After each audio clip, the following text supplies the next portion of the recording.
Bonjour, bienvenue dans le podcast L'histoire des Germains, des Francs et des Mérovingiens. Je m'appelle Xavier. Et je m'appelle Romain. Abonnez-vous à notre podcast sérieux, Mais pas trop. conçu pour les passionnés d'histoire, qui veulent tout comprendre sur ces peuples, leurs aventures, leurs coutumes et leurs territoires durant le premier millénaire. Retrouvez-nous sur les réseaux sociaux Facebook et Instagram et sur notre site internet à meropodcast.fr. Ceci est l'épisode 43, les grades de l'armée romaine. Le Code théodosien est le grand code de loi romain publié en 438 par le petit-fils de l'empereur des années 90, compilant et rationalisant la pile d'édits et de règles accumulées au fil du temps dans l'Empire. Et au milieu d'une des sections consacrées à l'armée, on trouve le petit paragraphe suivant. Les empereurs, à l'attention de Ricomère, comte et maître des deux milices. De par notre suprême autorité, nous décrétons que lorsqu'un grand nombre de légions campent sur les rives verdoyantes d'une rivière, nul ne soit autorisé à polluer la source d'eau potable en salissant les courants avec leurs saletés immondes, ni ne puisse se montrer nus aux yeux du public en nettoyant leurs chevaux à la hâte. Code théodosien, chapitre 7, article 13. Édit publié le 27 mai 391. Alors, si on est heureux d'apprendre que les empereurs s'inquiétaient de savoir précisément où les soldats pouvaient faire leurs besoins durant les campagnes militaires, cet article de loi perdu au milieu de centaines d'autres plus ou moins anecdotiques du Code théodosien révèle surtout qu'au milieu des années 380, Ricomère a été promu comte et maître de la milice en Orient. Pour être tout à fait exact, magister utriusque militiae, soit littéralement maître de l'une et l'autre des milices, ce qui peut se comprendre par cavalerie et infanterie. Alors, il est très difficile de vous donner une lecture bien claire de la structure hiérarchique applicable dans l'armée romaine au IVe siècle, qui était non seulement ultra complexe, mais en évolution perpétuelle.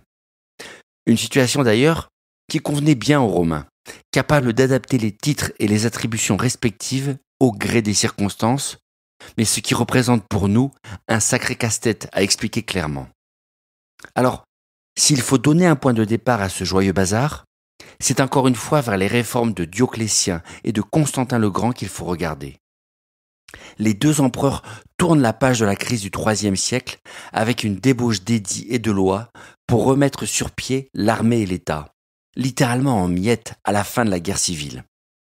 Et nos deux réformateurs vont notamment séparer strictement les fonctions militaires des fonctions civiles dans l'Empire, mais en recyclant de vieilles appellations pour créer les nouveaux titres de leur régime.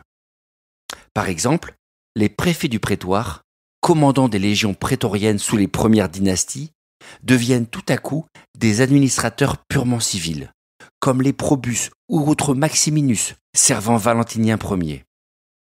Des Romains pour la plupart, lettrés et compétents, occupés à faire fonctionner l'immense machine bureaucratique et fiscale qu'est devenue l'Empire.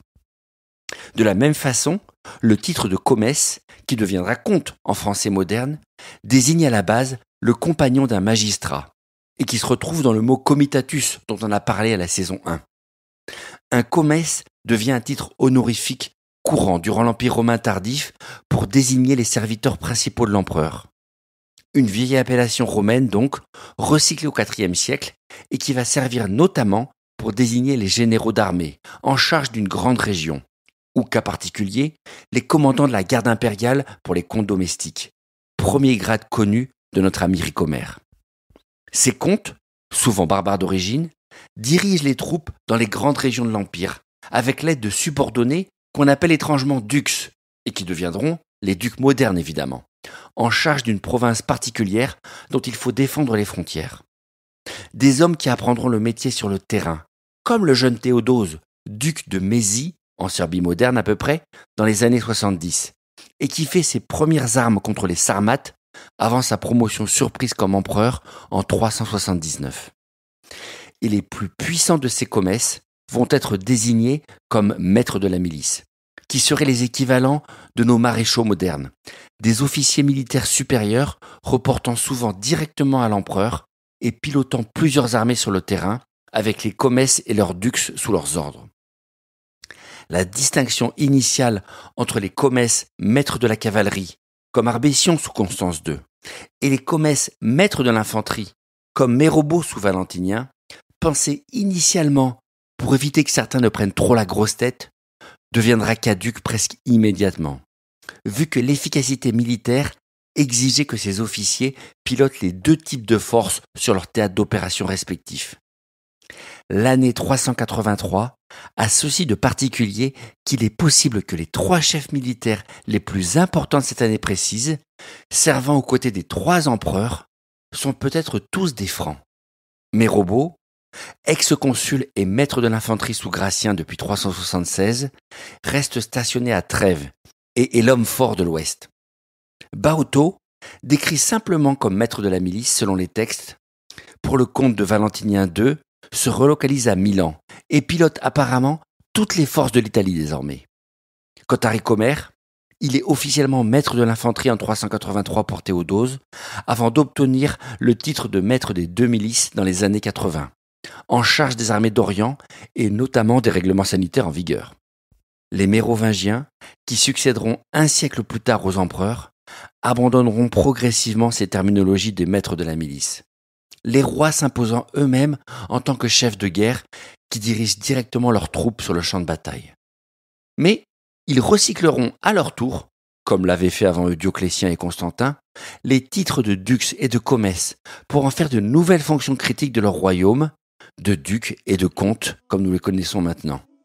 Un recyclage qui permettra à ces titres de survivre jusqu'à ce jour.